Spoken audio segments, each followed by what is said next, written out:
Hi, I'm the next door neighbor blasting music at 3 in the morning, Alonzo. And I'm the stale piece of bread that was nailed to a tree, Ryan. And this This is is Food Food Controversies. Controversies. And this is the show where we talk about popular food debates. Why? Because it's our show and we can do whatever we want. Exactly. And this episode is about Coke Coke versus versus Pepsi. Pepsi. I'll be arguing for the side of Coke, and Alonzo will be arguing for the side of Pepsi.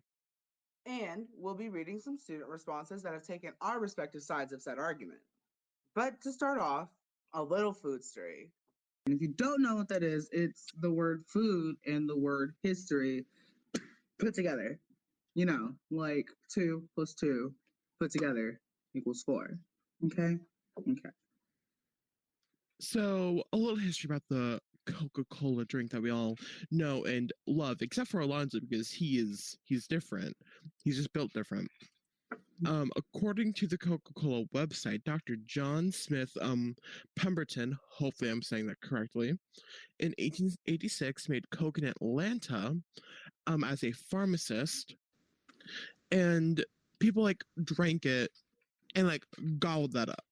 It was 5 cents a pop, and it was like in that one store was selling 9 a day because it was like addictive because cocaine. Anyway, moving on to our next person, more interesting person who made the better product, Caleb Davis Bradham. Mr. Bradham, according to the PepsiStore.com, Caleb Davis Bradham attended the University of Maryland after graduating University of North Carolina. Ooh, big brain. But due to some family issues, he had to return home, and then he opened up his own drugstore. In 1893, Barrage Drink, the original name for Pepsi, made from a mix of sugar, water, caramel, lemon oil, nutmeg, and other natural additives, became an overnight sensation. And in 1898, Bradham renamed his drink Pepsi Cola, and in 1902 started his due to rising popularity, started his company. All right, and now something that Ryan wants to talk about. Let's talk about marketing strategies, starting with color theory. So like Coca-Cola, red, just like straight up red. And it's like in red on the mind, according to the BBC, says that it induces hunger, rage, passion, all of those different emotions that are like intensive. So like it just triggers that whole emotional response, unlike Pepsi, who just is like bland, just blue. Excuse me. Where's the flavor? Where's the passion? We're stepping out of line. We're not stepping out of line. This has been no. No, let's actually get this right. While you're over here inducing hunger and rage, Pepsi is over here with its nice, calming dark blue, inducing trust, symbolizing dignity and intelligence and authority. Thank you, colormatters.com, for that one. That is a dark blue. Pepsi is not a dark blue. It's a relatively darker blue than normal blue. It is a blue. It is like... Okay, well, still stands. Anyway, Pepsi has a long historical past, if you will, of using notable figures and celebrities to push their brand.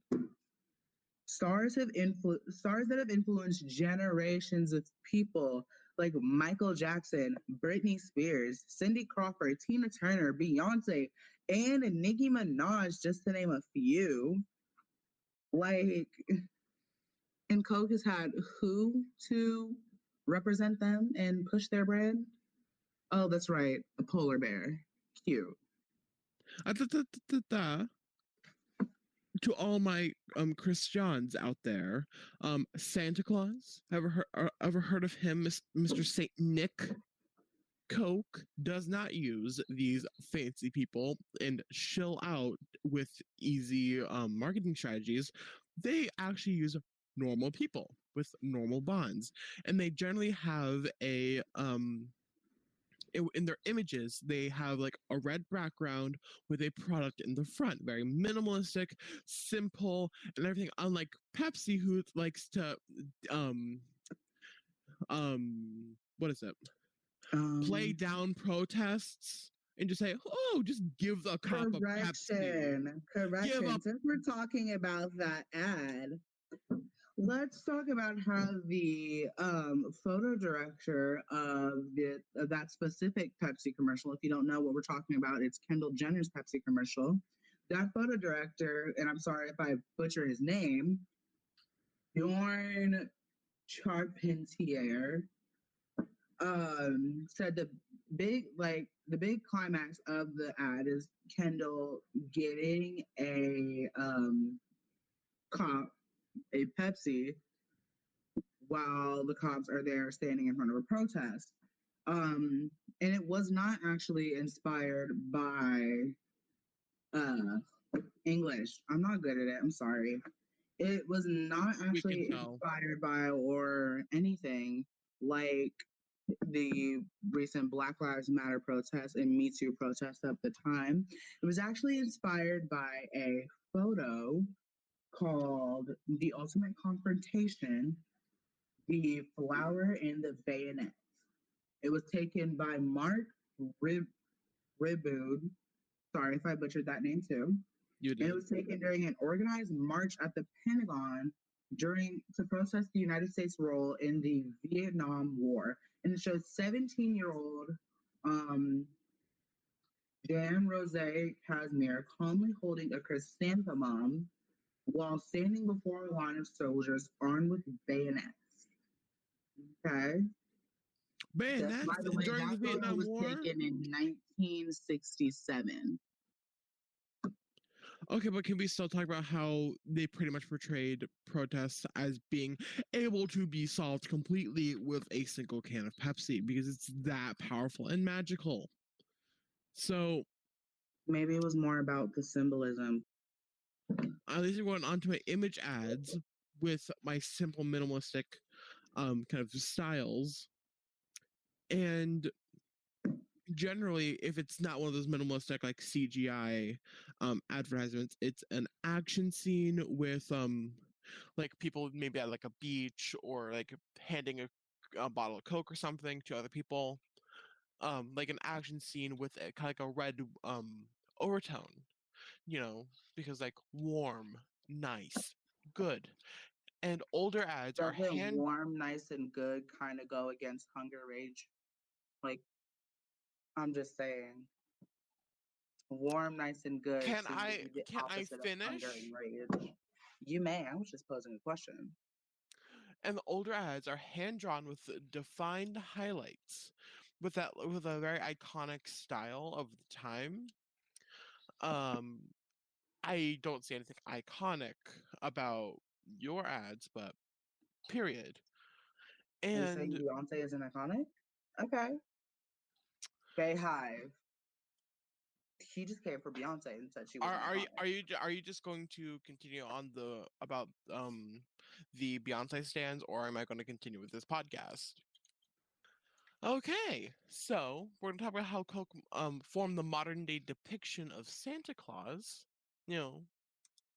The big guy in the sky, and like they advertise the heck out of it, and they play on that like nostalgia and all that, and they use the classic art style with the Santa Claus imaging. And in their videos, such as the Turn Up Your Day video, it contains bold, bright, solid colors and appeals to strong emotion. And it includes their iconic red. In 2018, with the Share a Coke ad, it appeals to emotion of friendship, anger, competitiveness, childhood, and like a little bit ethnicity. And it has vintage cultural music and with a warm overtone. Now we've arrived to the student perspectives. That's right. We sent out a survey asking Walnut students which they thought was better, Coke or Pepsi? Now, I would like to say 23.6% of the 220 students that responded, they got more than two brain cells. And so let's go over a few of them, shall we? We have a seventh grade student, and I'm sorry if I butcher your last name, Gray Curioso. And they said, whenever I order Coke in a restaurant, they almost always add lemon to the drink. And I am not a big fan of having lemon in anything I drink. However, when I ask for Pepsi, they don't. I think that's more of an issue with the restaurant you're going to. I don't know what restaurant does that, but I would like to try that sometime because that sounds interesting and I'm all about that. Sounds weird. I know it sounds weird. I probably won't like it, but I just want to try it. But like, what restaurant is that? Anyway, another person who responded, Cara Rosebrook, class of 2024, says Pepsi is way more iconic. It's not about the taste as it is about the aesthetic. That So you're right basing there. your entire opinion on the color blue. I mean, obviously, more people like blue. I mean, it's not my fault. Yeah, it is. You are single-handedly the reason people like blue. I Um, love that. Blue, one of the most popular colors in the world, period. so out of Sorry. 220 people, 168, aka 76.4% of people said they prefer Coke. And beyond people just saying because it tastes better, come on guys, like step it up. Um Catherine Warm says that I like the glass bottles better. We're probably referring to the Mexican variants, which contain natural cane sugar. And I don't think I've seen Pepsi in a glass bottle before. Where can I find that? And it's nice and recyclable. And Ella Carey said, because there's a polar bear on the can, and I like polar bears. See, polar bears. Cute. I know, You like cute. polar bears so much? Yeah, cute will kill Make you. sure you use metal straws. Global warming. Protect them. Yes, Okay. they're cute, fluffy, and will kill you without hesitation. Oh yeah, for real. Cute. Yeah. And All right. Read the next opinion. uh, why are you being so bossy? I was going to do it anyway. Jeez. I'm sorry. I will 100% butcher this name, but Dado Kondul says it has more sizzle and a better taste in general. It's like Ooh. with that nice sizzle and carbonation. Okay, speaking of sizzle, I have a couple more opinions to go through because I didn't read all of them. So here is one from Laurel Prince, class of 2022, and she says that I find that drinking regular Coke makes me feel like my teeth are rotting and I'm poisoning myself, as is the same for other non-diet Coke products. Though I still drink it anyways because I'm trash. Pepsi doesn't do that. Even without considering the fact that Pepsi just tastes better, drinking it doesn't make it feel like your enamel is being slowly dissolved and years are being taken off your life. Relatable, girl, because I get that same feeling whenever I drink Coke, that my enamel is just being dissolved straight off my teeth. One Yes. more opinion from Cameron Kilbnick, class of 2026. Again, love the seventh graders. They always respond to the surveys. They're the best. He says, Coke just tastes like straight up sugar. Pepsi has some flavor and dimension to the drink. Also, Coke can be used to clean toilets. And before you say anything, I did a little research on what allows Coke to be used to clean toilets. They also say pour Coke on your battery to get that like stuff off of it. I don't know what it's called. And The exploding stuff. yeah, that like weird stuff that So like the builds up battery on your acid. engine battery. Yeah, that. And apparently in videos you can use Coke. They show using Coke to clean rusty tools. And so I did a little bit of research into that. And according to You CNET.com, doing it's the research? What? phosphoric acid in Coke that allows it to be used to clean toilets, rust, and grout from the kitchen floors.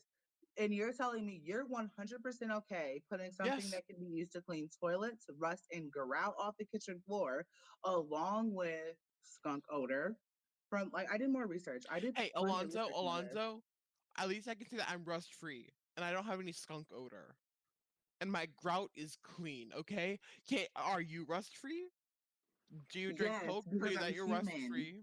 Well, I am 100. I'm rust I free know that because I'm not I'm a rust robot. free. Okay, that Oh, we can okay. say that I am rust free 100% because I do drink Coca Cola. Okay, B Boop. That's your new name, B Boop. Because obviously you're a robot drinking Coke to clean your inside so you don't get rust free. Okay then. Also, um, people have said this in the responses, but didn't want to be quoted, so I'm just gonna ad lib this myself. It Pepsi's more for sipping, and Coke is has a longer flavor because I literally have a can of Pepsi over there that I just drank, and it tasted bland, no flavor, only a little spike like just after the sip, but nothing else. It's bland. Coke has something at least Pepsi is not that's. bland. Pepsi is not bland, ma'am. Pepsi is not bland. I don't know what cans you're drinking, but mine are just flatlining. No Mm, flavor.